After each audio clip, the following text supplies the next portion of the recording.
Well, good evening, everyone. And on behalf of the SMU Libraries, I'm really thrilled to welcome and thank you for coming out tonight. I'm Jolene DeVergis, and I'm the director of the Hammond Arts Library. This year, 2020, marks the 50th anniversary of the Friends of the SMU Libraries and the G. William Jones Film and Video Collection. Both began in 1970, 50 years ago. And this is our kickoff event for a year of celebration.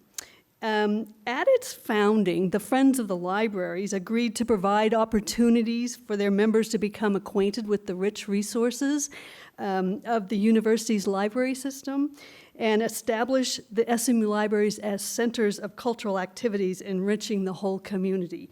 And we feel that this event tonight kind of continues that mission. We have planned an exciting evening looking back through the lens of broadcast newsmaking to the era of the 1960s and the 70s to understand the shaping of the city of Dallas during a turbulent era in the city's evolution. The WFAA footage, news footage that you will see this evening is culturally significant and unique. It is a historical and sociological documentation of local as well as national, regional, and international events during a turbulent period in American history. The footage captures the people of Dallas and Fort Worth living and working as the town grew up around them. A little about the Jones Collection, which this footage is part of. It's a unique and rare collection of over 50,000 titles of film in 16 millimeter, 35 millimeter, and some of you have envelopes that have some of that footage in it as a little souvenir. It's the largest moving image repository in the Southwest. We're very proud of that. It's a rich resource for research. The films and the media date back as far as 122 years. We have faculty and students who regularly use our repository in their own research and their own studies. We are proud to be also part of the global film preservation effort.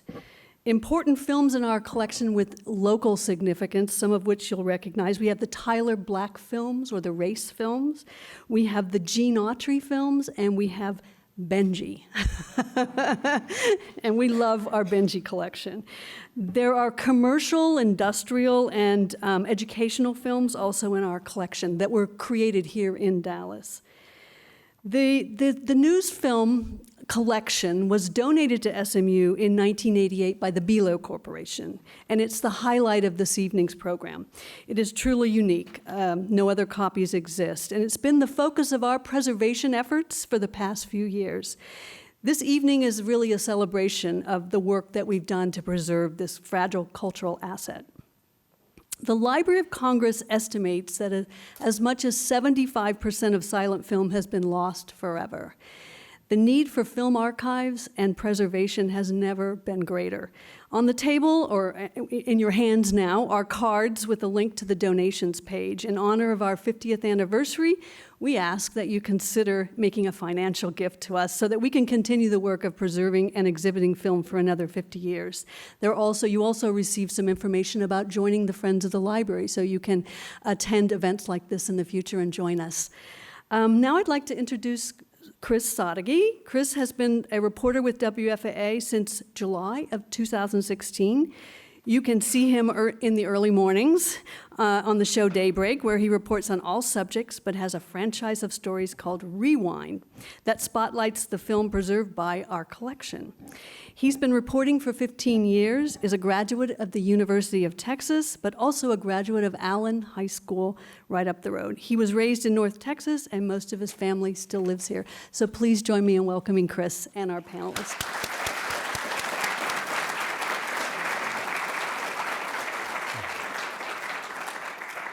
Thank you all for being here. I feel very fortunate to be a part of this discussion with all these legends that I watched growing up. In fact, we had them at our station there, our WFAA studios on Young Street, last week for that piece that you saw. And it was like being there with rock stars. Everybody wanted to come up, get a hug. I think they just spent a lot of time chit-chatting, which is what we want. We are so lucky to have such revered figures be a part of our history and all the history in this film that you just heard about.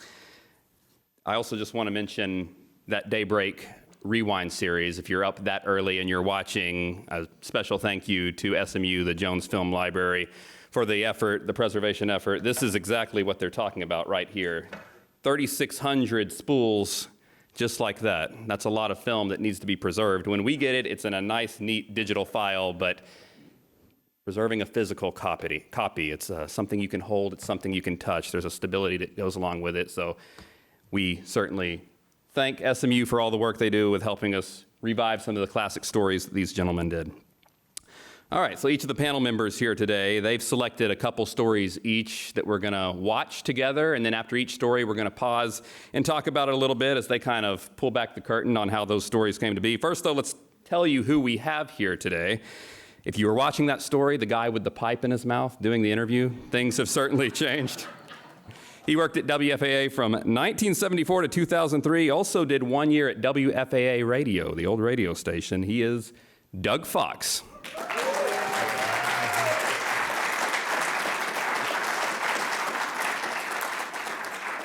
This next gentleman worked at WFAA from 1974 to 2016. I just barely missed working with him. I wish I had that opportunity, but I certainly knew of his work, especially growing up in North Texas. He was a reporter that you knew was breaking the big story, a lot of investigations that changed a lot of things around town when we talk about shaping a city.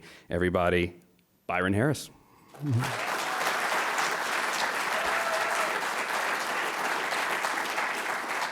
All right. The next guy, as a viewer put it this morning, he sent me a little message after that story aired. Just hearing his voice triggers memories in your head. He's certainly the newsman I grew up watching along with Chip Moody, the legendary Tracy Rowlett.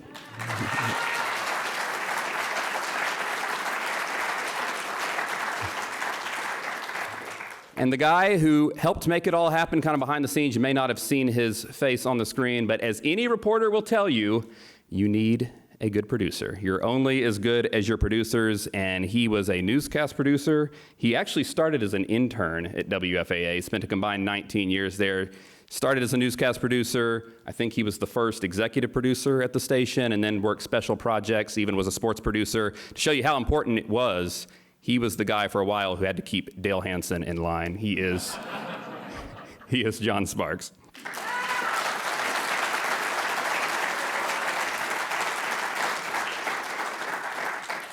Okay, so like I mentioned, we're going to watch some of these stories and we're going to pause after each one. And then at the end, once we watch them all, we're going to have a bigger group discussion. And at that point, you're going to have an opportunity to ask your own questions of these gentlemen, the stories. So if you, as you're watching the stories, kind of keep those questions in mind, what you'd like to ask them. So you will have the opportunity to do that. But first up, I mentioned he's often the guy who seems to be doing the fun stories in the archive. We've seen him riding a horse. He was eating hamburgers. He was writing poems about mustaches. And so let's check out this story. November of 1974, Doug Fox went to Terlingua for what Terlingua is known for. One would think that it would be easy to spot 10,000 people in the middle of nowhere. Our pilot, Joe Perezuski, got lost, couldn't find Terlingua, landed in Marfa and then Alpine, where he picked up a guide. It seemed like a grade B movie entitled The Journey of the Palate, or Is a Bowl of Chili Really Worth 6 Hours with a Polish Pilot? Nestled amid the cactus, the mesas, and the mountains of the Big Bend in what some call a sort of grotesque beauty, and others call just another crummy desert so desolate that lizards crawl through campfires to cool their feet, is the site of an annual event that veterans call a Woodstock for adults. Like this. You have, huh? Road twist. It's the World Championship Chili Cook-Off that attracts thousands from all points in the compass to watch the experts brew up a batch of red and battle for the coveted crown.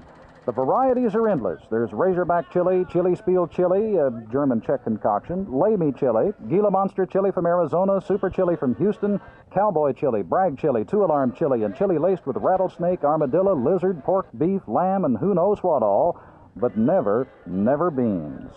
After judges sniff, sip, and eat their way to a decision, the winner is announced.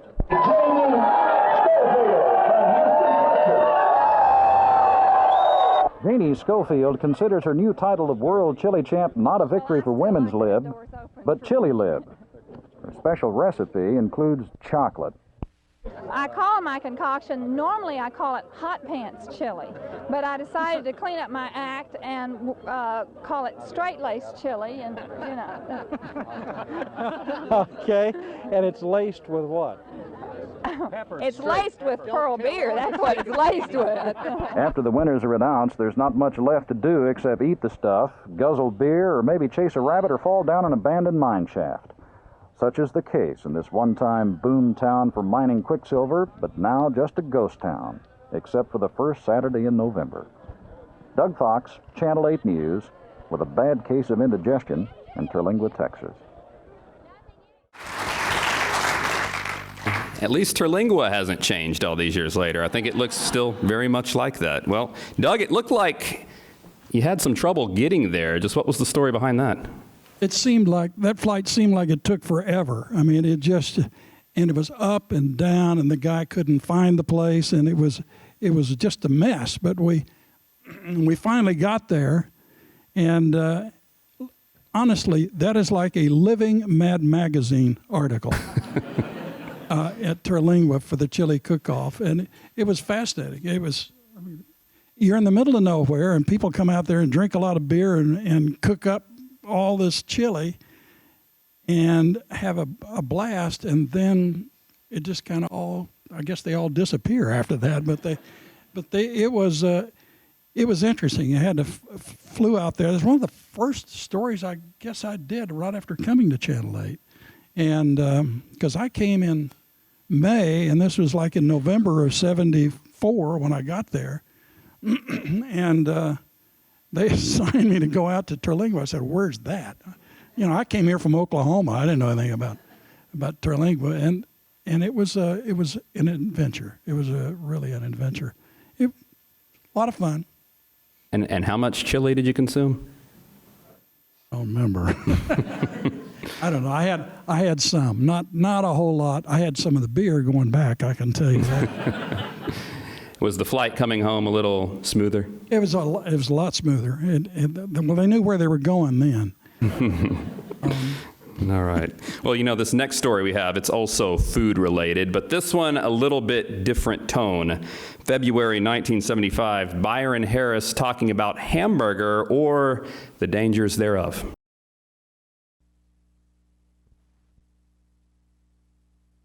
In public statements last week, a health department official said Hamburger is inspected for bacteriological content. The department also uncovered a city ordinance restricting fat content in Hamburger to 30%. Almost a fifth of the samples we collected contained more than that amount. We talked to L.P. Walker of the health department about the frequency of health department inspections.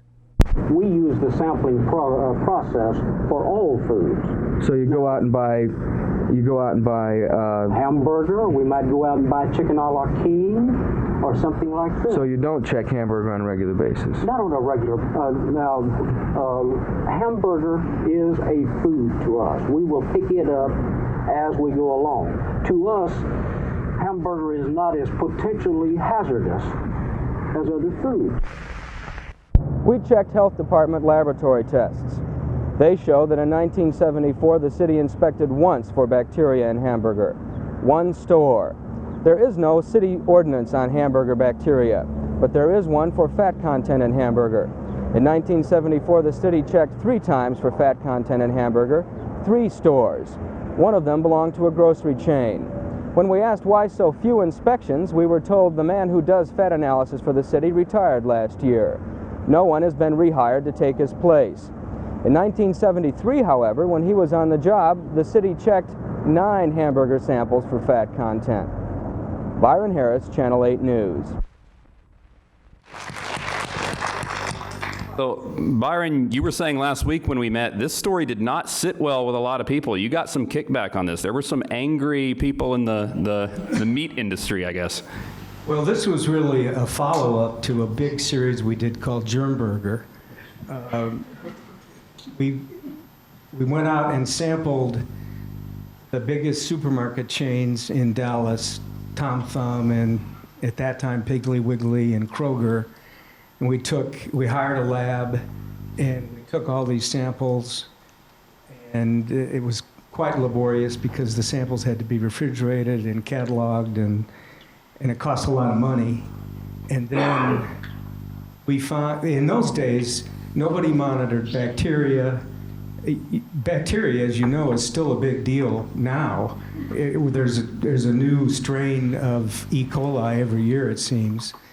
But nobody cared about it then. And fat, there was no fat regulation. Now, if you go to the store, you see 30% or 18%, and you pay for the lack of fat, basically. But the consumer didn't know any of this stuff. So we went out and took all these samples, and then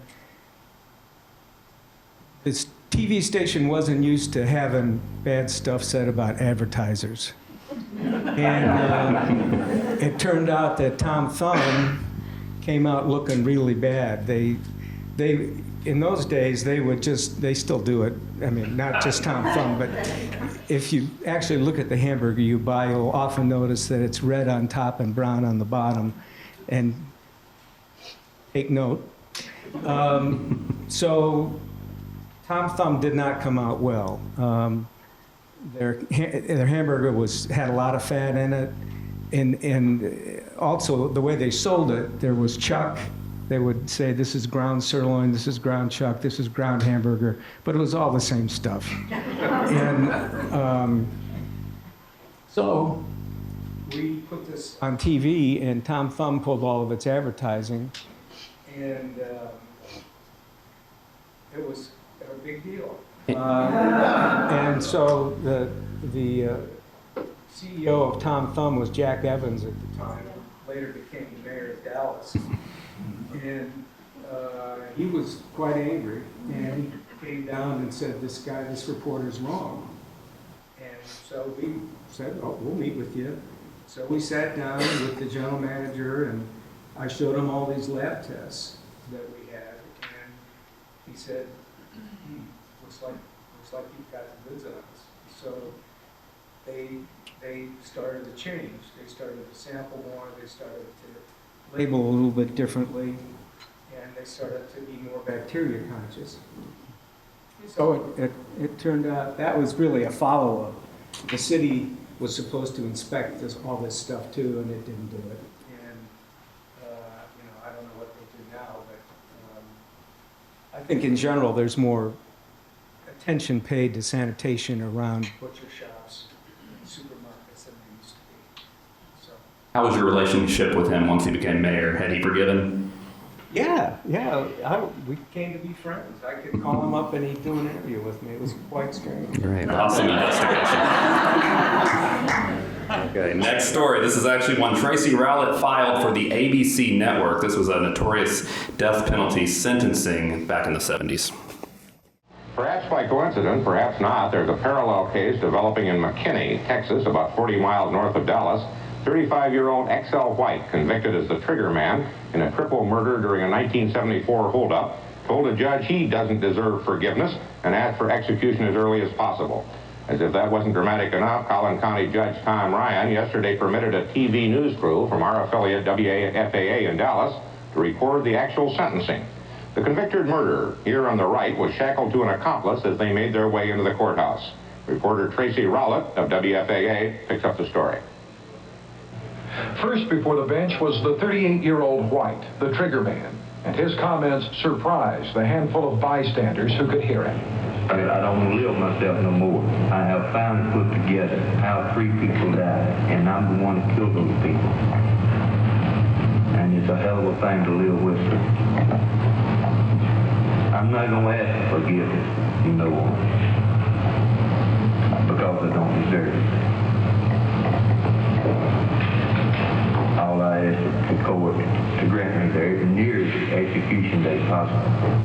Collin County Judge Tom Ryan called a 10-minute recess after listening to White's plea for a speedy execution. But when he passed sentence, he made it clear that White's feelings were not on his mind. Any compassion that this court might show, sir, is not directed towards you. It's directed, if anything, reward the 3 lives that you just destroyed one day in this county. Yes, sir. The warden of the penitentiary is hereby commanded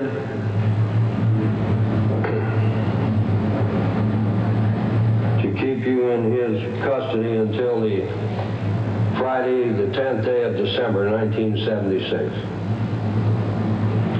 Upon which day at the state penitentiary in Huntsville, Texas, at some hour before sunrise in a room arranged for the purpose of the execution, the said warden is hereby directed and commanded to pass and caused to be passed through the body of you, sir, the said XL White, a current of electricity of sufficient intensity to cause the death of you, sir, the said XL White, and to continue to apply and continue to pass and cause to be passed said current of electricity through the body of you, sir, the said XL White, until the said XL White is dead.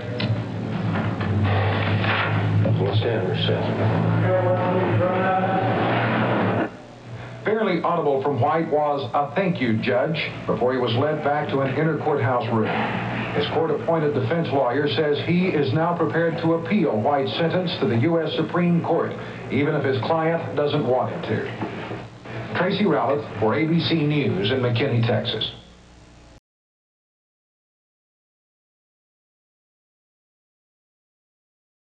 Reasons that I wanted to use this story. I think it says a lot about WFAA in those days. The Supreme Court had put a halt to capital punishment in the mid-70s. And Texas and Georgia and Utah were then approved, and they set then the standard and the way the laws had to be rewritten because capital punishment was considered a cruel and unusual punishment. But also because it had been inappropriately applied in many, many instances. So we were the first to get a camera in the courtroom. That was a national deal. And it became this story in that video that we shot. And by the way, it was about half film and half videotape. It was the first big story that we shot on the so-called mini-cams. And John Goodjohnson, who shot that piece, and we all know, and fantastic photographer. But John had to wear an 80-pound backpack, plus the camera, plus belts and all that other stuff to shoot that thing. I mean, it wore the photographer's out. But also, as this is happening, we were doing stories. Barney's Hamburger story is a classic example of a station stepping out on point and doing stories that no one else was doing. We were the only ones to have that story. And while Tom Thumb would drop us because of Hamburger, people began to watch. Channel 8 had been a bad number 3 in the market, but steadily people were starting to watch the television station. And ABC loved us. Over time, we became the #1 ABC affiliate in the country, and we promoted more people to the network than any other station knew anything about, including the O&Os in places like New York and LA. And we established a real rapport with those folks. Harry Reasoner, who you saw off the top, he was the anchor along with Barbara Walters. They were always feuding, but they both worked us. And then as time passed, other anchors would call us up and ask us about things that were happening in the marketplace. So I think that there were very important things that were happening because of what was happening at WFAA, and we were getting an awful lot of attention nationally. Yeah, certainly, and as we mentioned to begin, it really shaped, we call it shaping the city, this program really changed the image nationally of Dallas and the North Texas area. All right, so we go from electric chair, death penalty case. We need something a little lighter, so that means we're going to go back to Doug Fox. And we're going to let him talk about his mustache, specifically Mustache Day in 1960. In the morning, it's stubble. Some then reduce it to rubble. But those with a flare don't really mind the hair, which bedecks their upper lip and makes some guys look hip.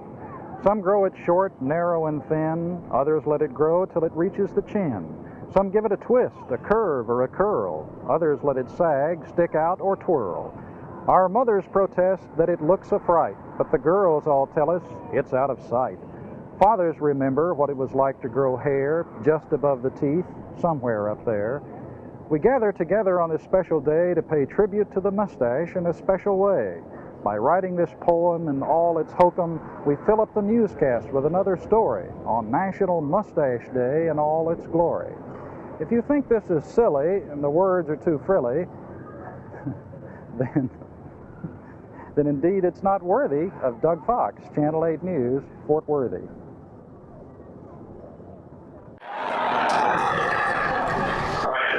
Doug, I mean, you were saying you thought the trip to Terlingua was kind of out of left field. How did this one come about? It was kind of weird. It's really funny.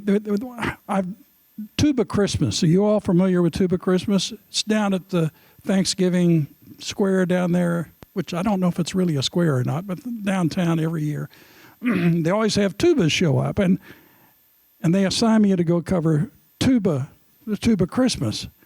And so, and the only thing I could think of is, well, there's not a whole lot to work with except a bunch of guys playing tuba. So you go down there, so I got a few interviews, and then I took the interviews and chopped them up in such a way that they were part of the poem. And poetry, well, one of the guys I loved at CBS was Charles Osgood, and he was fabulous writer. In fact, I was on a street corner with him at Reagan's inauguration in Washington, and he was standing there, and I was standing there. I'm diverting here, but he said, "God, I hate covering parades." And I said, "God, I do too." And he says, "Man, it's just awful.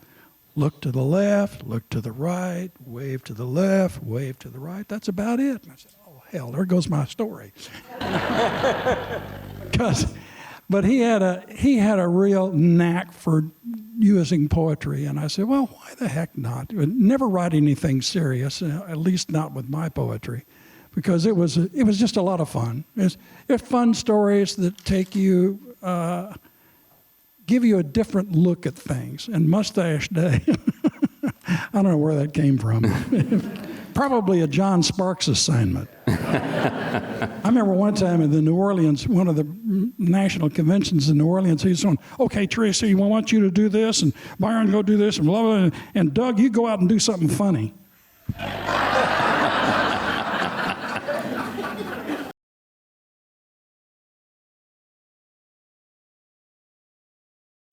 Three, two, one. Problems within Local 745 stretch back more than a year to the election of December 1975. This man, Bill Weed, was running for the top post in the union at that time. He was defeated, but charged union officers with election misdeeds. Since then, he's continued probing into union affairs, much to the dismay of some union members. Last month, when he attended the regular meeting of Local 745, he and his running mate, Hall Nichols, were beaten up. Today, union members injured Nichols again when he was trying to escape to a police car for safety. When he jumped into the car, they closed the door on his leg. They also destroyed a camera belonging to KDFW-TV and injured one of their cameramen. When we arrived on the scene, I got out of the car and asked a group of men what was happening. I was standing in the street off Union property. They said we should leave the premises. And when I asked again what had happened, I received a right to the jaw. Then the assaulters spotted cameraman Mike Kasha taking pictures from the car's back seat. Some ran around the car and pulled Kasha out of the back seat. They hit him twice, hurting his nose badly and cutting his eye. They grabbed the camera and smashed it into the asphalt, but as you can see, they did not destroy the tape. In all, more than $70,000 damage was done to 2 TV cameras. Police expect to make arrests within the next 48 hours. The camera damage will bring charges of criminal mischief. Meanwhile, the Dallas County Grand Jury is continuing its investigation of what happened at the Union Hall last month in hearings tomorrow. Charles Haddock, executive officer of Local 745, had no comment on the violence when it happened last month, and he was unavailable again for comment today. Byron Harris, Channel 8 News. looked like when you were doing your on-air bit, it looked like you had some kind of mark on your left. Was it later that day? Did you go on air that day after this happened? Did you know what you were walking into that day? No. I got to tell you, the best part of this is it was a Sunday, and I got a call at home from one of my sources at the Union Hall. It said, you got to get out here. And so Linda and I had only been married a year, and her parents were coming over for brunch, and so I disappear for like hours, and she gets a call from another guy who says, "Mrs. Harris, your husband was a very brave man."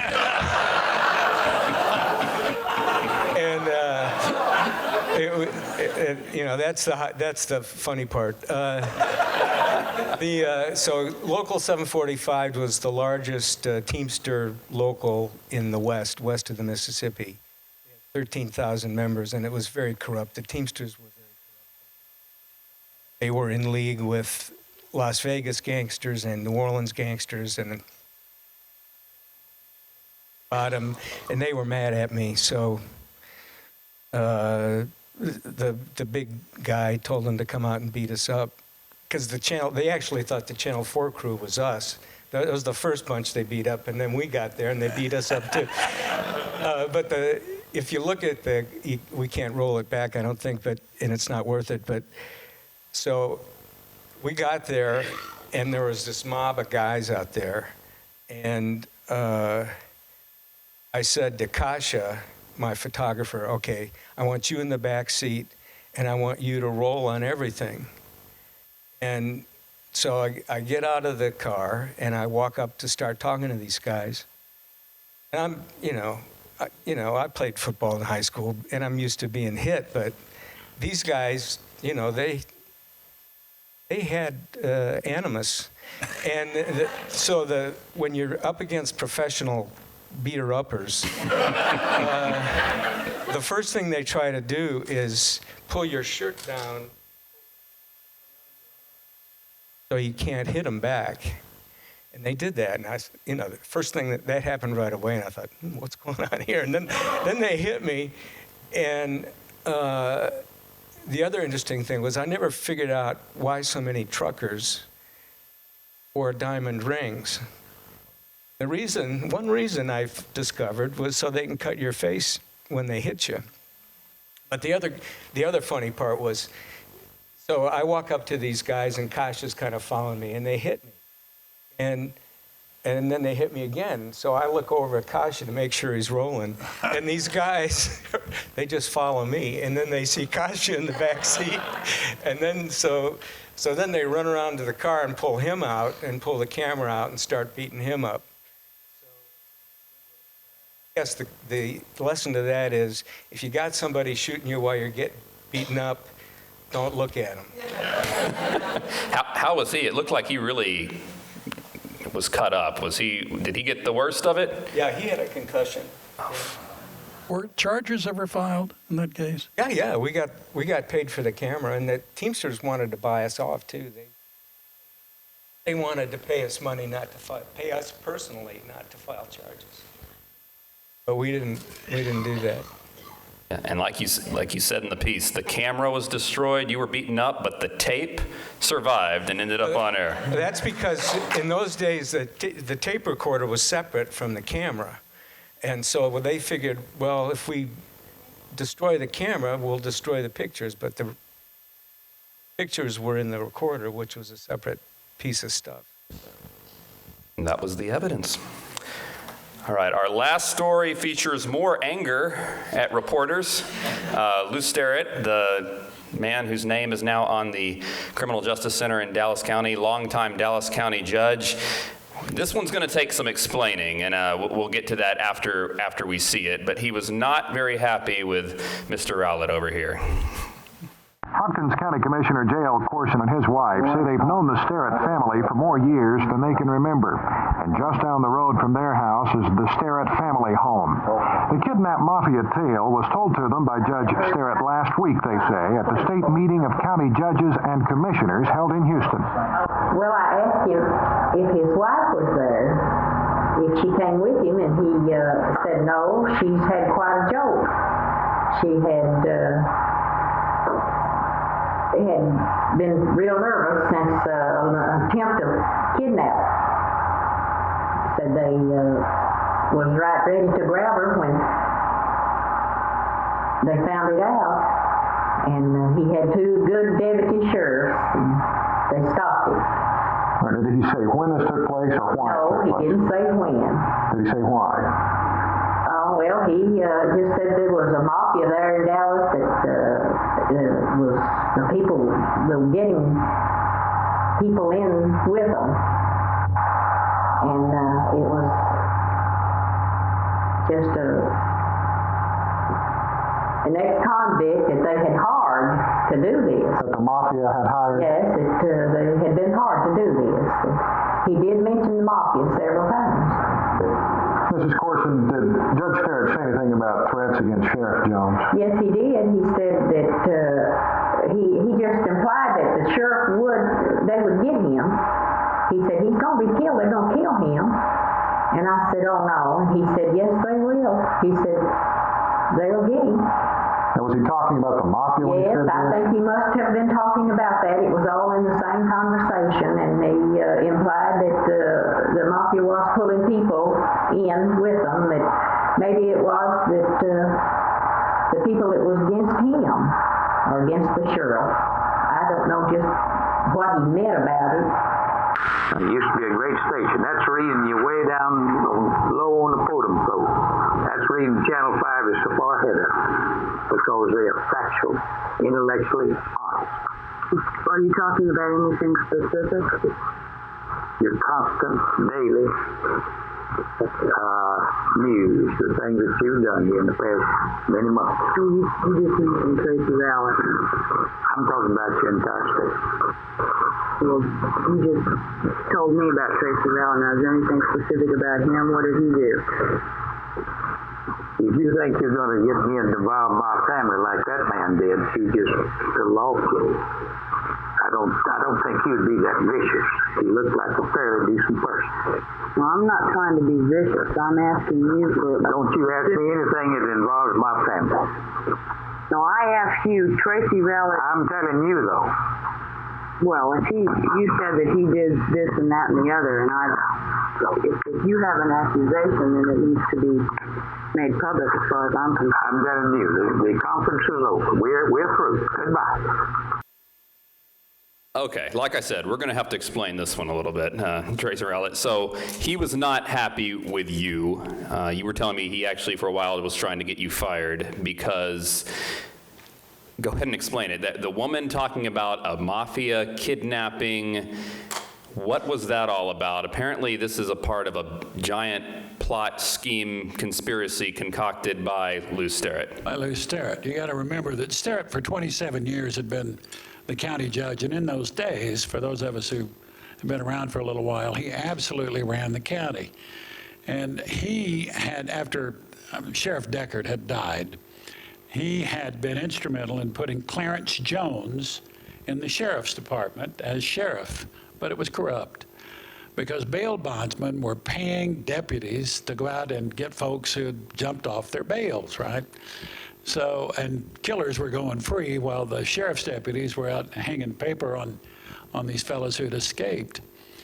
And the problem came about because Clarence kept trying to, he was supporting Jones. And Bob Corson, who was the son of the couple that I interviewed, was running for sheriff against Jones. So the good judge had gone to the Corsons and said, you know, tell your son not to run because Clarence Jones is helping protect my family because the mafia has kidnapped my wife and brought her back, and we've been all beat up, and all this stuff's happened to us. And so the Corsons had called me because I knew Bob Corson, and they relayed all of this to us. But the point was, that it was a lie. None of it happened. None of it took place. There was never a convict who'd done all this stuff. The judge was simply for political purposes trying to get some support and to try to get Jones' primary competitor to drop out of the race. And Kay Vinson, who many of us know, because the judge, it was Kay, the judge threw me out of his office, and I didn't get into fisticuffs with him. But he probably would have whacked me one if I hadn't been I was pretty fast on my feet in those days. So we had to send Kay over to get the follow-up because the judge had gone nuts. He was trying to get me fired.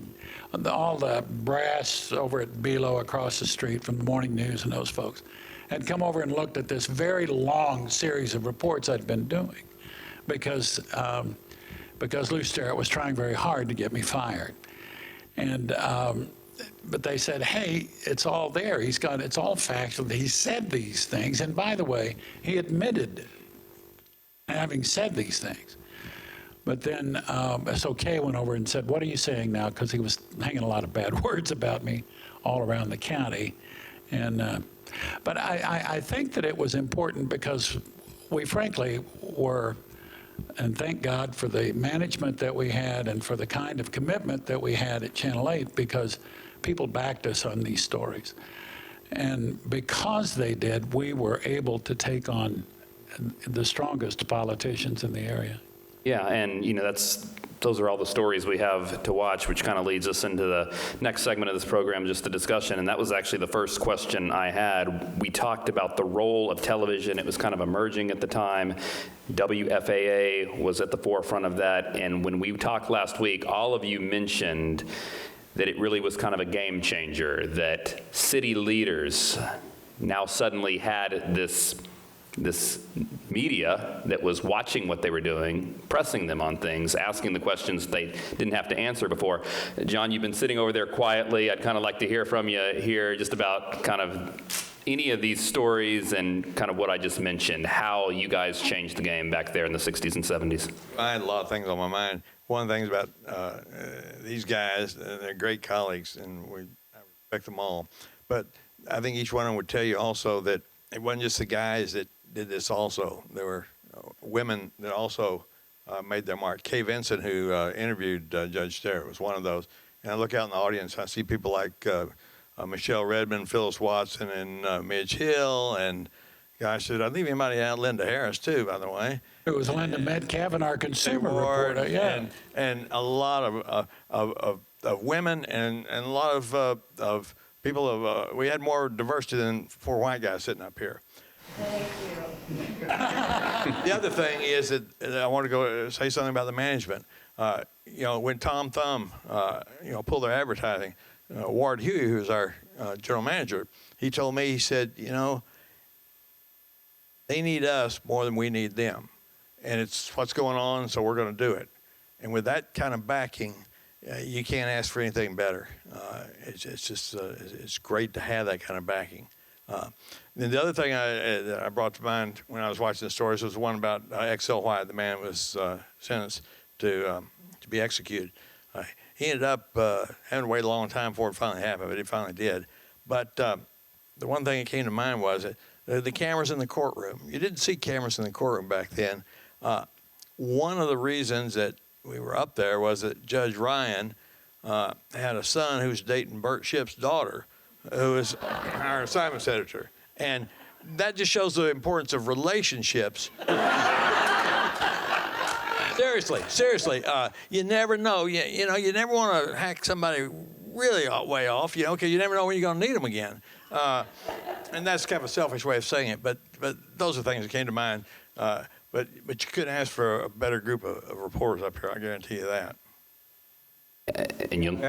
I also want to say that Doug Fox is a lot more than Mustache. He is the best political reporter I've ever seen. He invented fact-checking political ads. He started that. He wasn't just features. He knew more about politics than anybody else. And along those lines, yes.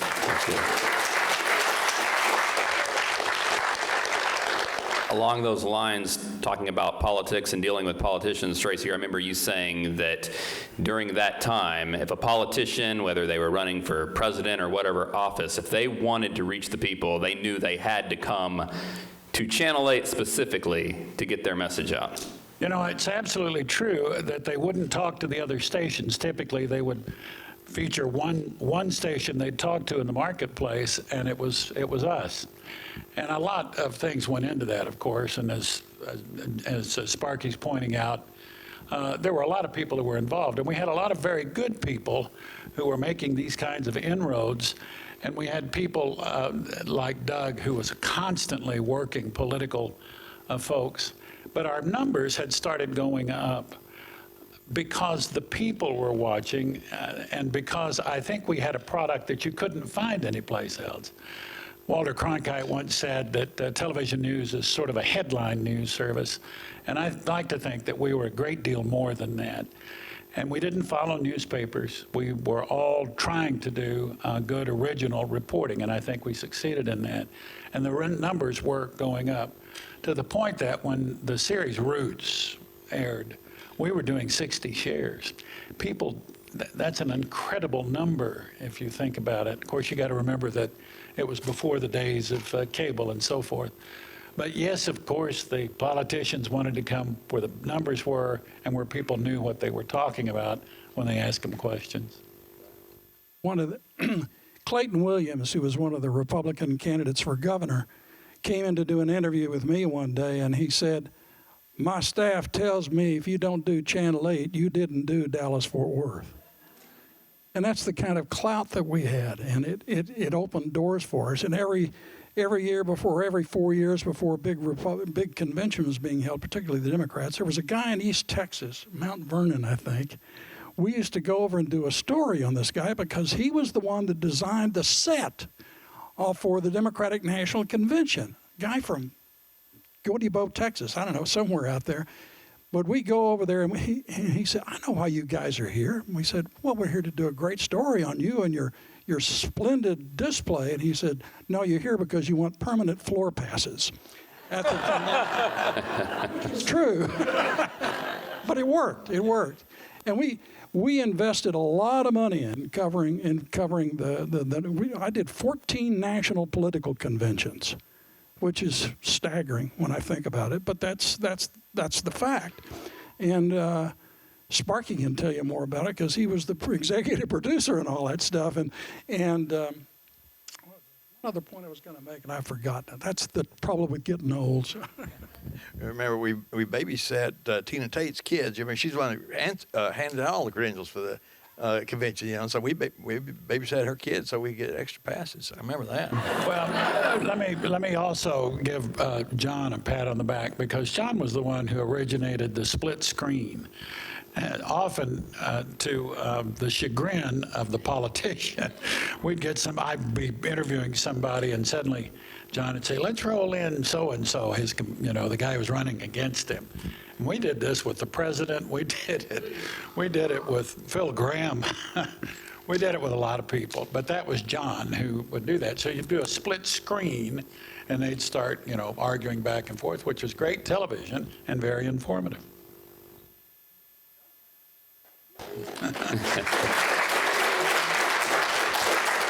We were never afraid to hold politicians' feet to the fire. That's true. And I remember one time staff for Vice President Al Gore called up. They said, "We're going to offer you up an interview with Al Gore by satellite." I said, "Great. I want to ask him about the budget." They said, "Oh, he's not talking about the budget." And I said, "If he doesn't want to talk about the budget, we don't want to do the interview." And we didn't. And he did it on Channel 4 or somewhere, but he didn't do Dallas-Fort Worth. I remember Doug once talking to Bush 41, and he asked him, "You're identifying with the common man. How much is a price of bread? What's a loaf of bread cost?" And he couldn't answer. You were the one that did that? He was the one. I want you guys, I don't know if everybody's familiar with Byron, Tracy, and Doug, kind of y'all's story before y'all arrived to WFAA. Y'all all came together. I think, Tracy, you were saying y'all actually did y'all's job interview all together? You were all interviewed together. Byron was our consumer reporter in Oklahoma City at the CBS station up there. And he did a series, and he knows more about it, obviously, than I do. But he did a series on automobile surcharges, the extra charges that went into the bill. And there was a lot of collusion involving the Automobile Dealers Association. And the general manager of the station called us all in, and he said, well, the head of the Automobile Dealers Association is a very good friend of mine, the first guy ever bought time from me when I started selling time on this television station. Now, of course, Byron is a very diligent reporter, and he'd been asking all along, to get input from the head of the Automobile Dealers Association, step in and correct me at any point. So the general manager said, well, we're going to have the head of the Automobile Dealers Association come in and take a look at the series, and we're going to let him respond as he wants to respond, and we won't be asking him any questions. Well, it wasn't just that. We're going to have him look at it and see if he wants to make any changes. Make changes in it. So, I don't know, 11 of us quit? Yeah. So, I quit, Tracy quit, we all... Tracy and I were jobless and blackballed for a long time. Yeah. Well, it wasn't it seemed like a long time to us, so we didn't have any money. But and then Doug worked with us in Oklahoma City, and we ended up Now, David Goldberg had become the chief photographer at Channel 8 ahead of us. And so Byron, so Marty Haig had taken over as news director, and he was looking for people. He was firing people who were there, and he was looking for other people. And it was David who said to him, well, I know 3 people you'll want to hire right away. And so he flew us in, and he sat us down. It was 10 o'clock. We were going to sit down and take a look at the 10 o'clock newscast because he wanted to know how we'd improve it. And we ripped that newscast to shreds. I mean, I can't believe that we were. Well, John Sparks was a producer of that newscast. Paul Harvey used to do the rest of the story. Marty came to me and said, I'm going to hire these guys, but this one's from, they're Oklahoma people. He's from Wichita, Kansas. He's from Michigan. Now, Doug will say he's a Texan, but he's got a ring on his finger that says Okie. We need a good Texan to keep him under control. Well, in any case, we sat there. We had a long and very frank conversation. It scares the crap out of me right now when I think about it. Because Doug was hanging on by his fingernails at the CBS station. Barn and I were out of work. So we started asking Marty what he was going to do for us. And, usually you'd be in there begging, say, please put me on the payrolls. I remember in the middle of this thing, and Tracy says, okay, we've heard a lot about what you're going to do and what you want from us at Channel 8. Tell us something about Marty Haig. We don't know anything about you. And the news director, who was prospectively hiring us, had to sit there and say, well, golly, I worked at the Star Telegram and Channel 5, and he was having to explain himself. And this is a guy that was the assistant news director at WCBS in New York when Channel 8 hired him. And he had credentials to boot. But it was pretty brassy for 3 guys that are just, like this, looking for a job. But I think that scared him into thinking, if I don't get him, somebody else will. And for years afterward, he would tell that story and how impressed he was that we had the cojones to do this. I think, didn't Channel 4 talk with you 2 guys? Yeah, I dropped Barn off over there, and then later I went over and saw him too, but we both talked over it. And they wanted to hire us, and well, they wanted to hire us, but they said they couldn't pay us as much as we made in Oklahoma City. At that time was nothing. But at least we worked long hours. We'll get to some questions from the audience here in just a second. One last thing I wanted to ask you about, and you mentioned his name just now. We talked about him a lot last week, and that's Marty Haig.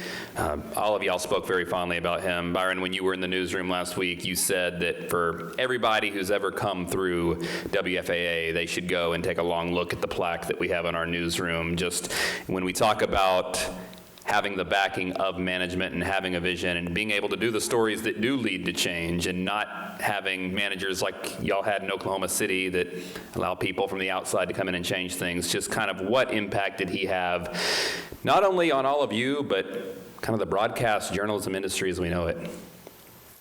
Well, I still have dreams about him. I mean, I wake up in the middle of the night and I say, shit, I don't have a story.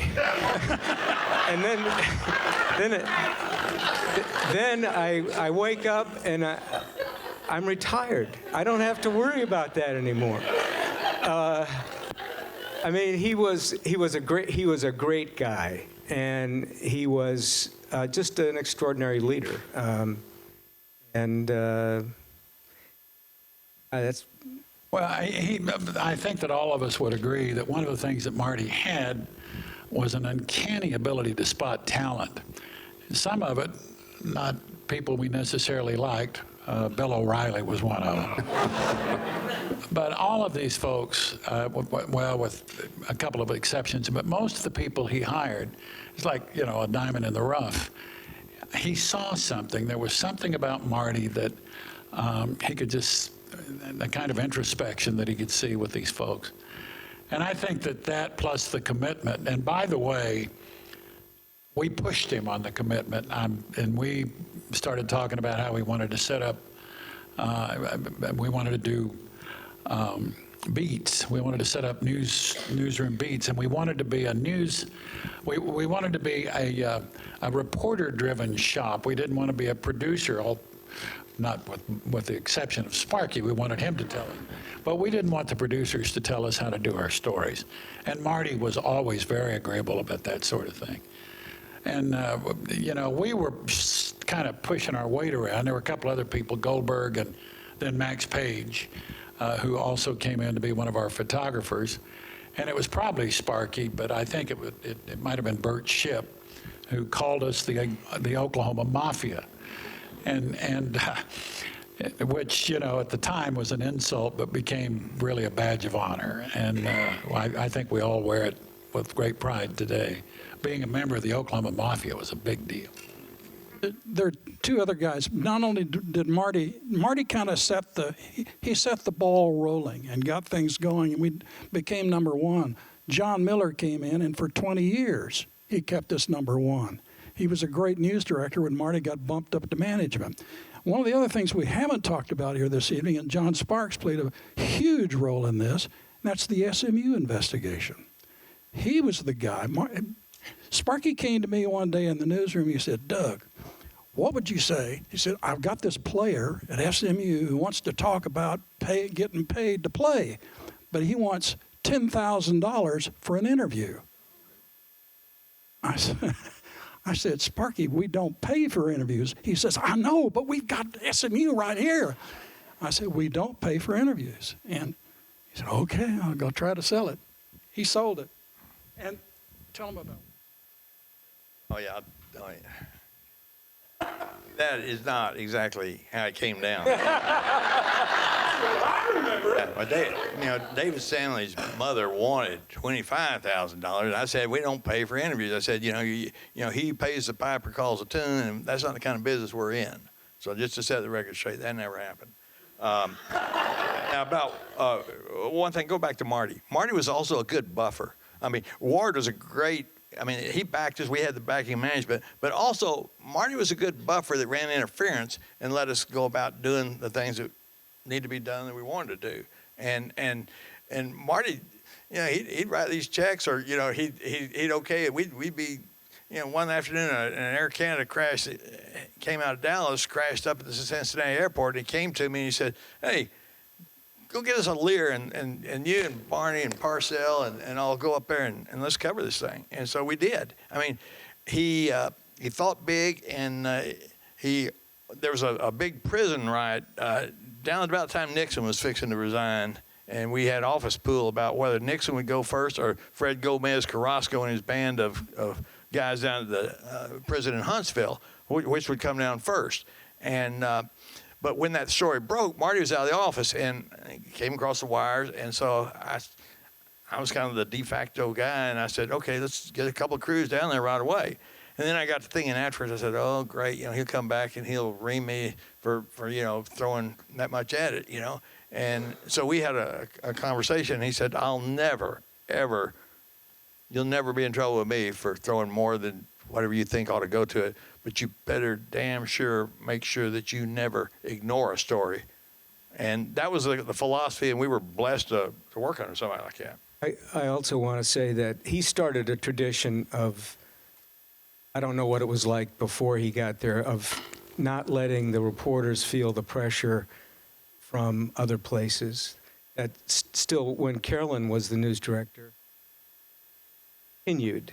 You never knew. I mean, one time Rolling Stone called me doing an article about Bill O'Reilly, and I started talking. Nobody likes Bill O'Reilly, and I'm sure she got somebody from Tegna World headquarters called her and gave her some grief about it, and I never heard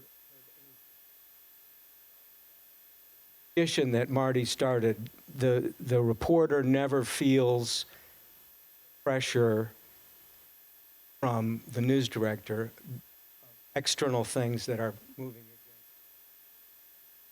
I think that's still, as far as I know, Marty started that because people, well, after we started, I did a bunch of stories on the savings and loan crisis. There was a point at which people started pulling their money out of banks, scared about the safety and the solvency of savings and loans in Texas. Finally, he got a call from across the street and was informed that the night before, Harry, you remember this, the night before the night after the first savings and loan story ran, people pulled millions and millions, maybe $50 or $100 million out of savings and loans because they were scared. And he kept that heat off them. And that continues today. I think you told the story last week about how, I think you said it was the American Airlines CEO had a retirement party, and you specifically were not invited. And so, therefore, Channel 8, whoever was in charge at that time, made the decision. I had to remind John Miller that, Robert Crandall, I don't know how many people in this room know him. We didn't get along. And so when he retired, they said, okay, we're having a retirement party. Channel 8 can cover it as long as Byron Harris doesn't cover it. And Miller told me that, and I said, what are you going to do? And he said, well, what do you think? I said, we don't cover it. We don't let a subject tell us who covers a story. But, yeah. It sounds like you made a lot of people upset. Was that the only time you got punched, though? Was there more? No. No, okay. There's a famous case of a judge in Oklahoma that David Margulies was setting up a PR agency, and he stole it. This judge got, well, it's a long story. Anyway, the judge, it's another one of those deals where the judge has hit me. He was smaller than me, and he's hitting me, and I kind of looked over at David Chayka, my photographer, and I said, you're getting this, aren't you? And then, I didn't say that, but you could tell, yeah. And so Margulies got that tape, and to start his PR agency up, he made a tape to distribute to people how not to talk to a reporter. All right. Taking the hits, literally. I think all of us probably at one time or another had our lives threatened and punches thrown and Bill people. Probably threatened you, didn't Well, he tried to. No, I'm not going to tell that. Bill O'Reilly's story. But I had... Go ahead. I know you guys have some questions to ask, and yes, ma'am, go right ahead. I just want to say two quick things. First of all, I want to emphasize that it was John Sparks that did the SMU story. All credit for what Dale did, because of course Dale's a great on-air person, but all of that hard work was done by John Sparks. The other thing is, but the other thing is, talking about getting beat up. I'd done a series on the Ku Klux Klan, and talked to David Duke and people like Louis Beam, who was involved with blowing up a station and killing a guy and all that stuff, and the Klan didn't like my series. So they, one Saturday, had called into the newsroom to get my phone number. Now, of course, they were all sweet and, we just love Tracy, but if you just give us his phone number, we'd appreciate it. Doug Fox not only answered the phone, but he gave him my damn number. I had to call the phone. I started getting calls. I had to call the phone company, and the phone company had to put a tap on my line. And I had my phone number changed. Let me just say one thing. SMU wouldn't have happened without Dale Hansen. We all bring different talents to the table. And Dale's a well-recognized name, and can open doors that I can't open. And it takes a number of people with a lot of different talents, both in front of and behind the cameras. I see Becky Slacko, I didn't mention you a minute ago, but there's somebody else that did a lot of stuff behind the scenes that didn't get recognized. It takes a lot of different people with a lot of different talents, and we had probably the greatest collection of talents in one television station that I've ever been in. It's true. We worked as a team. Yes, ma'am. You've had your hand up. I think there's no one else to talk about what's happening today with the attack on the news media. Can you give us your comments about the efforts to label everything fake news and to delegitimize the free press? We chatted a little bit about this last week, and I forget which one of you said it, but you said things were a lot easier when there was just 3 stations. It was easier for both sides, both the media and the consumer. As Scott Pelley says, 3 stations as God intended. Now there's everybody. It's a free market, and people don't know what to believe, and I don't have a solution for that.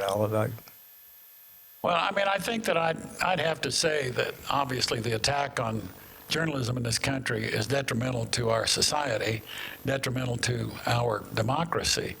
You see it every day. Unfortunately, there are people who don't know a whole lot about how the process works. And I'm not saying journalists are 100%. What I am saying is that the notion that we somehow, as President Trump had suggested, that we make some amendments to the First Amendment, and if we lose the First Amendment, which is a cornerstone on all of our freedoms, we're in a lot of hurt. And I hope that people will begin to wake up and understand that we need a free press and an aggressive press. We have to have it. Now, when Jim Lara died a couple of weeks ago, and a lot of you know Jim was from this area, actually he was a fellow Wichitan, but he had worked at both newspapers, and he had started the newsroom over at Channel 13. But he said, we're not we're not an entertainment medium. When you're talking about news, we're not here. Now, the entertainment might be a part of what happens. News can be entertaining, but not as a design. And it always stuck with me. I had great respect for Jim, and we all knew him well. But it isn't an entertainment business, and I'm afraid that we're seeing a lot of that. Barney has said, and I agree with him, that we've just got too many news outlets today, and people go absolutely crazy. And so what happens is that instead of trying to watch a wide variety of news programs, you know, if you're conservative, you watch Fox, and if you're liberal, you watch MSNBC. And that's unfortunate because you need all points of view. We worked at a time also, and again, the number of different places you're bombarded with information wasn't like it back then. And, you know, Barney referred to the three, you know, what Scott said about 3 stations and all. But when you didn't have as many people, and you didn't have this thing called the internet, we had to work under some guidelines. We had the thing called the fairness doctrine. We also had to run our stories. You know, anything that was fairly controversial, we had a legal team that would make sure that, you know, we had not said something libelous. I mean, you know, they're tests for actual malice. You know, the truth or reckless disregard for the truth. But all these outlets that you're bombarded with today, they don't play by those rules anymore. And the other thing is that each one of us here, whether you worked in the business, and a lot of you did, some of you didn't maybe, but we have an obligation. We all own a part of this thing, and that part is to be discerning about what we see, to check out who it is that's telling you what, and who is this person, where are they coming from, and uses of words that are loaded. One of my pet peeves is that, you know, I'll turn on the tube and the anchor will say, "This shocking news." Well, folks, let me decide what's shocking, and the only thing that's ever shocked me is when I put my thumb in the electric outlet. You know, that's shocking. But you know, but we have a responsibility to think about what it is we're watching and reading and listening to. Yes, ma'am. I wanted to remind you 4 wonderful men that I worked with for so many years of an amazing story, and I don't remember the guy's name, but this gentleman, well, I'll say gentleman, this man shot someone in a courtroom in Fort Worth. Oh, no. Do you remember that? Oh, I remember. He came from Fort Worth to Dallas because he needed to talk to Tracy Rowlett.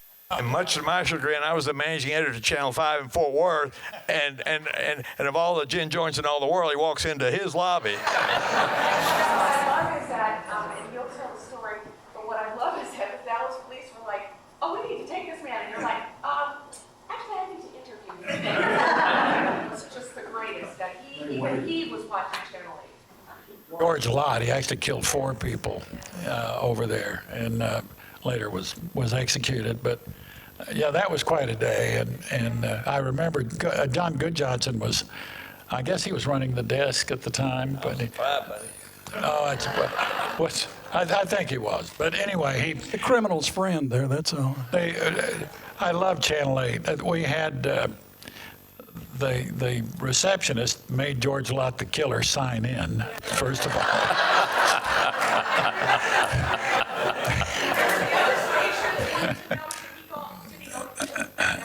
No, he just came to us, and so that was cute. But then when John came out, and there are 2 things about this story. John was like this because we knew the guy just killed these people. Obviously, there's a massive manhunt underway for George Lott. So John is shaking like a leaf. So he comes in first of all, and we dress the guy down. You know, what are you carrying? Well, you know, he had the pistol. Well, he gets the pistol, and then he takes a clip that the guy had in his sock, and then he took a penknife. It was about that big away from him. But John is so tense and so nervous. He's got this pistol that's, by the way, loaded. And then we're going to go do this, and we're going to do. Well, my eyes must have been about. I wasn't afraid of George Lott. I was afraid of John Goodjohnson. So finally, we had to take the pistol away from John. True story. That reminds me, Rita Flynn, she took a tour of the county jail. Do you remember? And the prisoners pulled out weapons and gave to her. You know, they were rolling film. Remember that story? Yeah. Yes, sir. Got a question. We kind of cover the national media, but the local media, I think by and large, seems to be a little more insulated from the bias that you see at the national level. Do you worry that that will eventually trickle down to local media, or do you think there's enough insulation there where they're covering the local stories that that's not as much of a concern? That's my son, and I know this is not a setup question, but the one thing I would tell you to watch out for is the headlines, teases, and we used to have a rule that every story had a slug on the storyboard every morning. You just describe what it is, county commissioners or something. But you didn't put anything on that board that was slanted, that predetermined.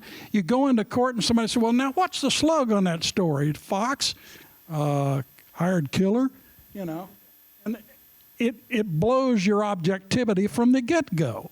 And you be aware, and I hate it. How many times have you heard network reporters say, well, we haven't got this confirmed yet, but... Well, that's where you ought to stop. If you haven't got it confirmed, it shouldn't be on the air. Just be discerning listeners and consumers of the news and information that you see.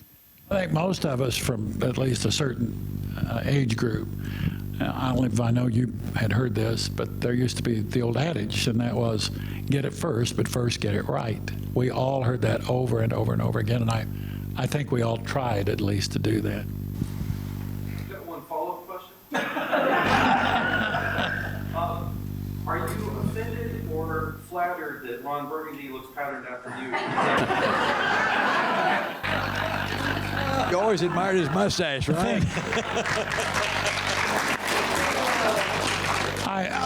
I think, frankly, Adam, I think that he was patterned after your dad. Yeah, I'm pretty sure. I had a suit like that. Didn't we? We used to have a guy who worked at Channel 8 who reminds me a lot of Ron Burgundy. He had a Porsche. This is so long ago that nobody will know who I'm talking about. He had a Porsche with a license plate that said Anchorman on it. And one day he's doing a weather pitch on the Noon, and I think Scott Sams was doing the weather, and he says, and there'd been a big earthquake in Mexico City. And he said, hey, Scott, what'd the weather have to do with this earthquake?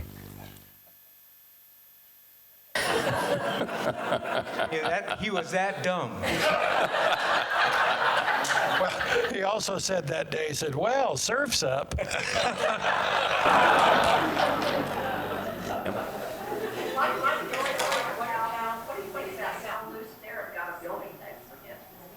Well, I think that Lou Sterrett had done a lot of good things in the county. He'd been there for so long, and I sometimes have the discussion with other people about term limits, and maybe in this case that would have applied.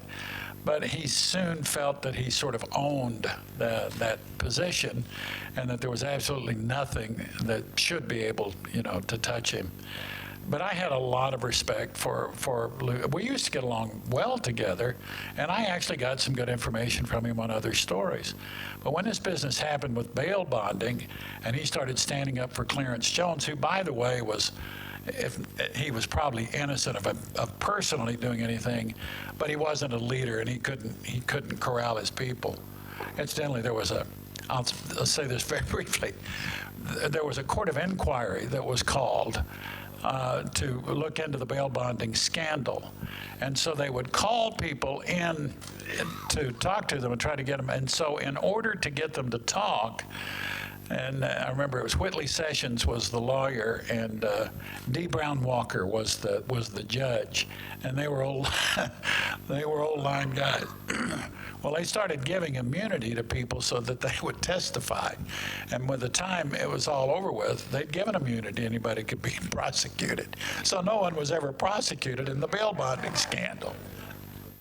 I have a question, kind of as I look through some of this old film, and John, maybe you have some perspective on this as a producer, or maybe even Byron, since you only recently left us in 2016, but it seemed like when we were watching this film, especially that Lou Sterrett story, much longer, slower, more raw video, not as many cuts. Kind of, how did that evolve over time? There were a couple of things that were happening. First of all, we did an hour at 6 and an hour at 10, and then we did 2 hours in the morning. I mean, we were doing news all the time, so we could let them breathe a little bit. But Marty also had, he had a great expression, and that is, there's nothing boring about a talking head if that talking head says something that's interesting. And so we would sort of live, and if the story was good, we could let it out, and he would support us on that. I think one more thing is the technical capacity of television now is so much greater than it was when you were just shooting film. Audio is so much better. Ability to edit is so much greater. A tape editor can do so much with material that couldn't be done then, making it seem like dead air in the 80s was dead air, but dead air now is filled with all kinds of natural sound and stuff that we had to really work to get and often did not get in those days. Took 100 foot of 16 millimeter film, so 2.5 minutes, and it's recorded permanently. And it takes, a half hour to an hour to go through the processor. So it took us longer to get the stuff on the air. And that was one thing. The other thing is, and they've done a wonderful job, Jeremy has, and Scott, and the folks at the library, of preserving this stuff and digitizing it. But one of the problems that they've come into goes back to the nature of the film medium. Back then, you physically cut the film. So I was looking for a story that I would have loved to have been able to show, and it's missing from the reel. I knew what the date was and all, and it had been entered in a press club contest, by the way. And Lord knows, I mean, Liz, you may know where it is today. I don't know, but the story itself, where they captured these hired, they captured two of them and shot one that escaped from the TDC down in Stephenville, and the payoff was the good footage was gone. And the other challenge is that you go back and look, and we're getting old, and a lot of the folks that you see on these footage, people these days don't know who they are. And it's, between this collection of folks, we can probably name about 80% of them, maybe. Some of the commissioners and the judges and all that kind of stuff. But that's the other thing because. And just a pitch for the tape too. There's a tape. You guys, the tape's down in down the basement of the Federal Reserve in Dallas, and boy, what a fabulous collection that is, and somehow that needs to be preserved and all. And a lot of that they don't introduce the talking head, so you don't know who it is. So, but it's his history. I think that's one of the things that people don't remember about was the production difficulties. I remember people meeting at the Howard Johnson's in Arlington to swap film from Dallas and Fort Worth to get it back to the station to get it on the air. And the other part you all haven't mentioned, except in passing, is the memory and contact of Bert Schiff, because that played such a role. But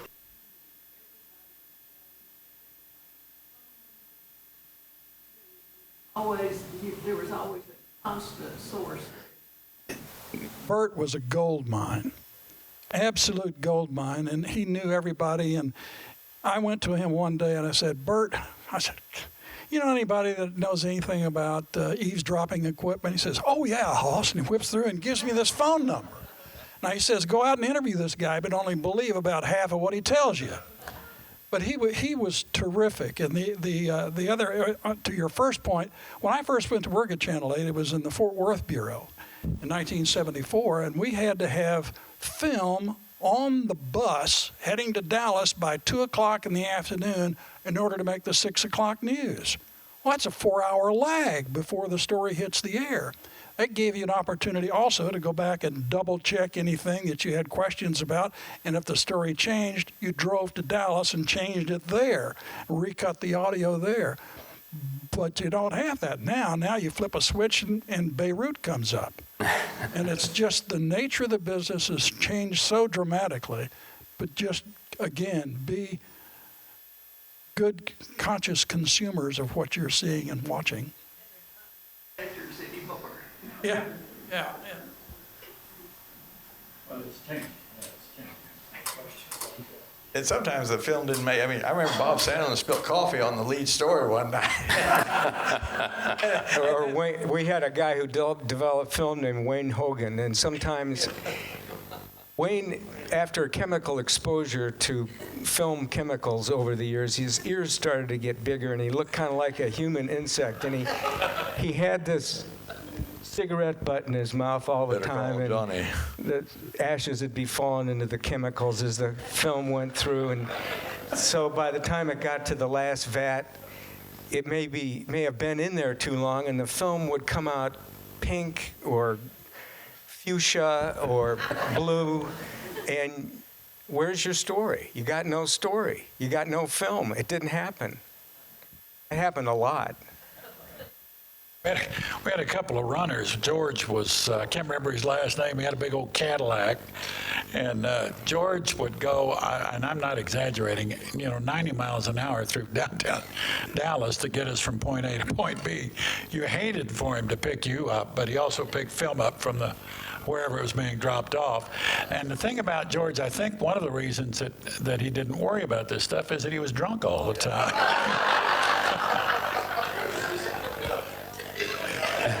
Oh, he kept a bottle. I'm not exaggerating. Wet bar in the trunk. He showed me one day. Oh, yeah. Well, he had one under the seat, too.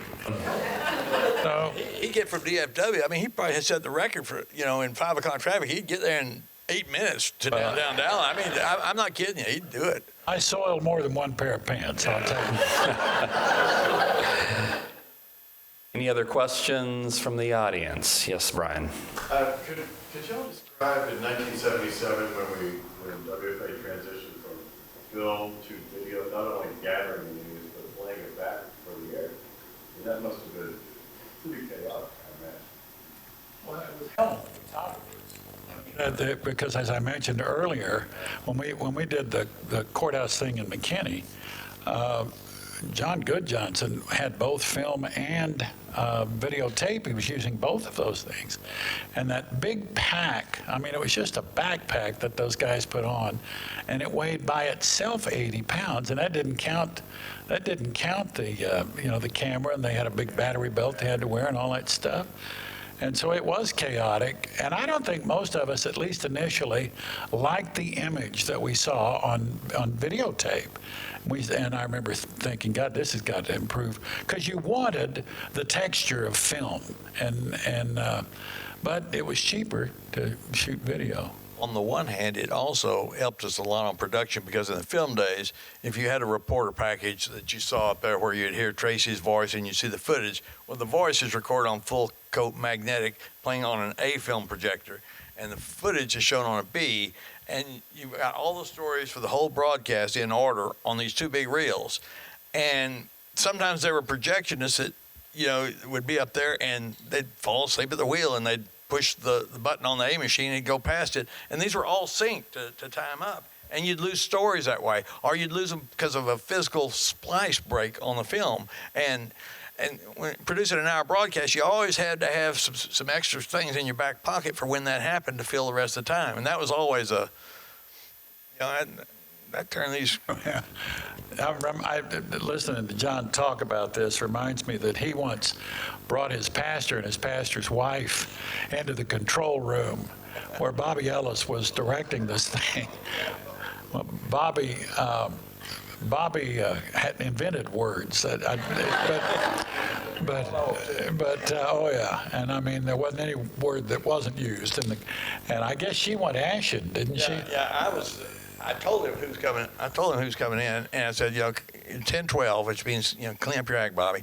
And so, I mean, we weren't 2 minutes in, something happened, and I looked over my shoulder. My pastor, he's cool, but his wife was just ashen white. And it was an interesting evening at El Phoenix after the broadcast, trying to explain what was going on. Any more questions? Yes, ma'am.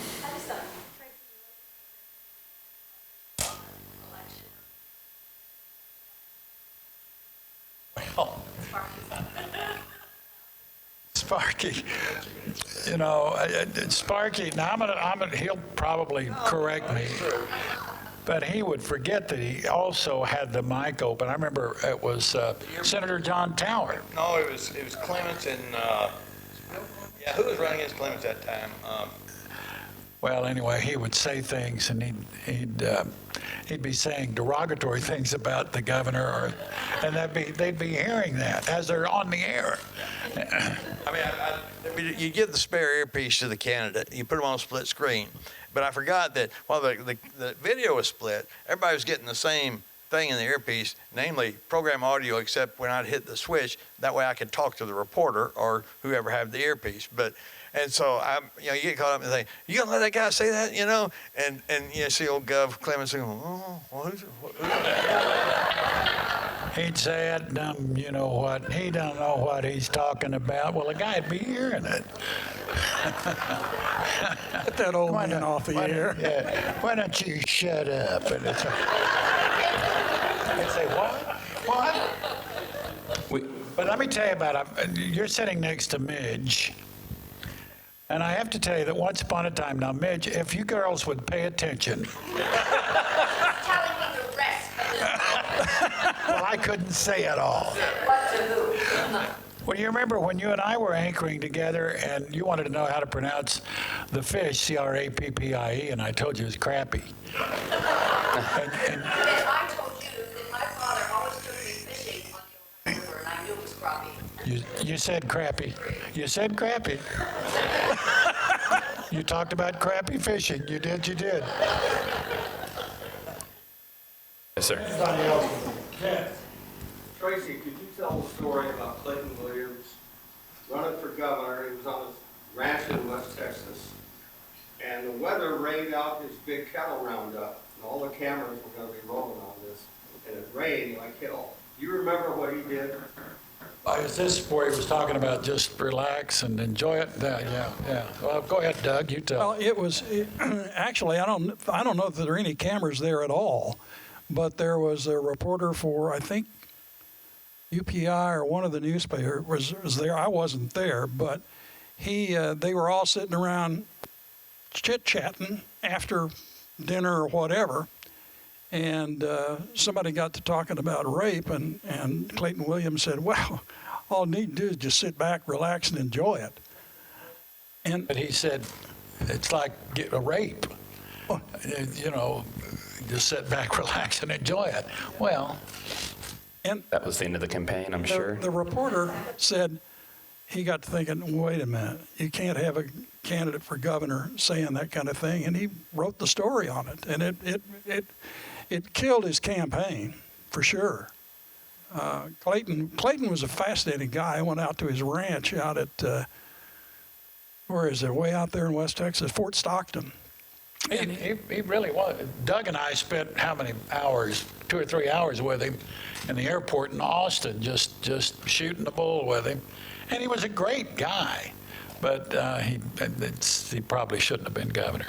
I tried to tell him if he had any of those old stripper wells that he wanted to get rid of, I'd take one of them off his hands and take the royalties off of it, the oil wells.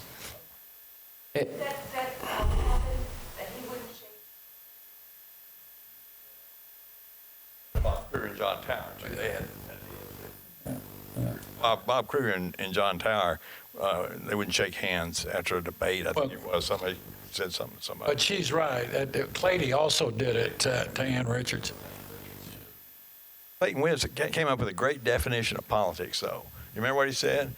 Politics is gossip for grown-ups. I thought he nailed it. Could you tell them what about the state agriculture commissioner, all of the state capital? Reagan Brown. Reagan Brown was running for re-election against, who was the Democrat? It was Jim Hightower. And Jim Hightower, he had no background in agriculture at all, but Reagan Brown had been the incumbent agriculture commissioner for some time, and they were out on a press thing one time, and they were talking about fire ants. And Reagan Brown said, oh, these things aren't that bad. And he sticks his hand down the fire ant bed, comes out, and pretty soon, What's that? He's trying to kill off the fire ants. Well, Jim Hightower says, well, I may not know a lot about agriculture, but I know better than stick my hand in a fire ant bed. We're kind of getting towards the end of our time here. I just want to remind everybody what a great job the SMU Jones Film Library does preserving the work that these guys did.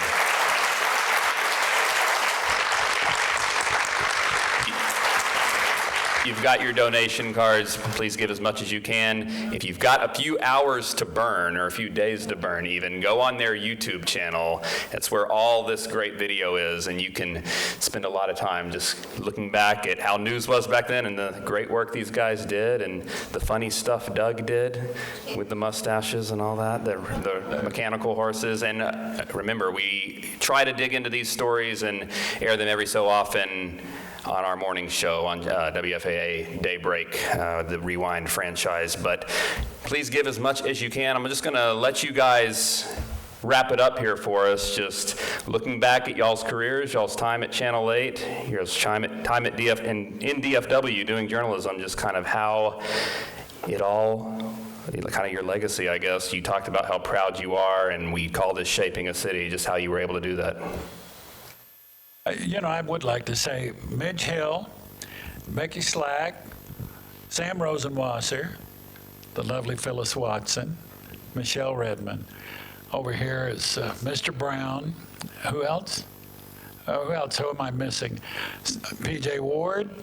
All of these folks were a part of that great effort, and everybody contributed, and I'm proud to call them friends. Love you guys.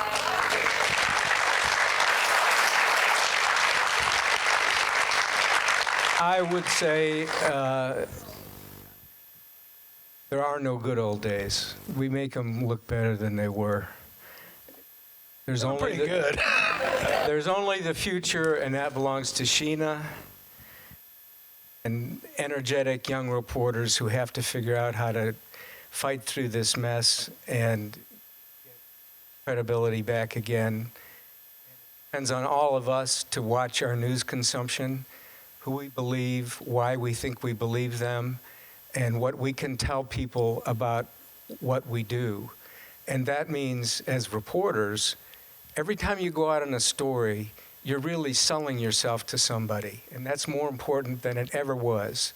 Every time you meet somebody, you're not just selling yourself as somebody trying to get the facts, you're selling yourself as the representative of what's going to hopefully guide this country through this crisis.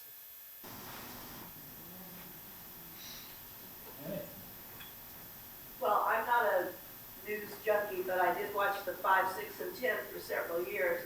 But the nicest compliment, and I would say the entire Channel 8 family, was that a lady that I'd known for over 10 or 12 years said, you know, I've watched your husband in Channel 8, and I have no idea how any of these guys would vote. Penny Fox. Yeah.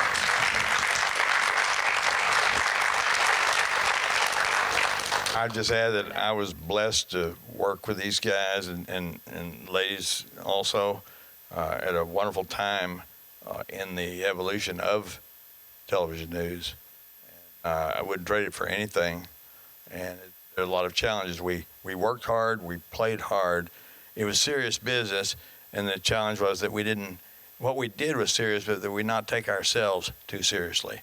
But what we did was deadly serious. I've often said that Marty and I used to joke about, we're glad we're not air traffic controllers or brain surgeons, because when we screw up, people don't die. But the truth of the matter is, sticks and stones can break your bones. Words do hurt.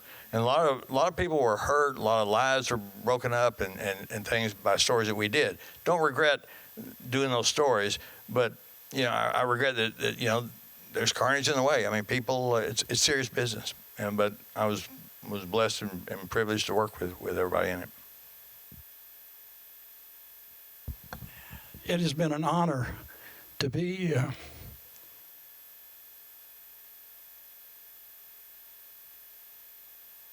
It was an honor to work at Channel 8. I was a kid in the second grade when my dad took us down to see the early birds in the old Santa Fe building. I was in the second grade. The booth announcer on the early birds was early birds. It was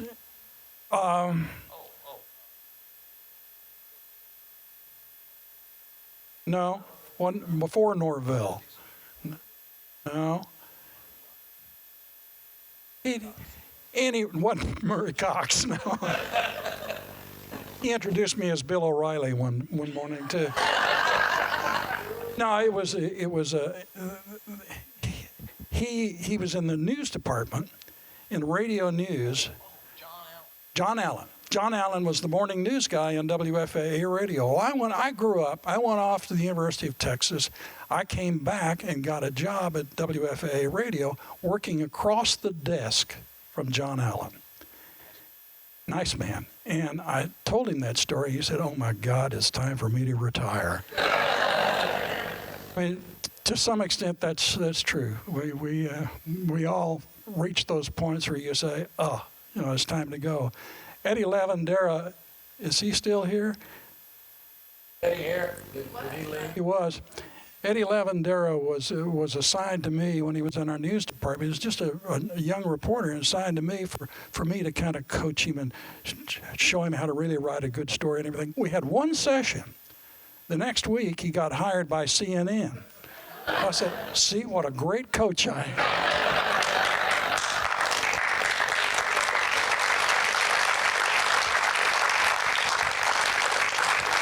It was a great run. I enjoyed every minute of it. Yeah, well, thank you guys so much. You guys have left a huge legacy. We see it every day when we walk in the building and we walk past that trophy case that has all the Murrows and the DuPont Awards and the Emmys and all of that. So thank you so much. This was a great conversation. Thank everybody who came out. I know a lot of you worked with these gentlemen, and yeah, give all you can to the SMU Jones Film Library, because that's where this legacy is preserved, right here on spools of film like this.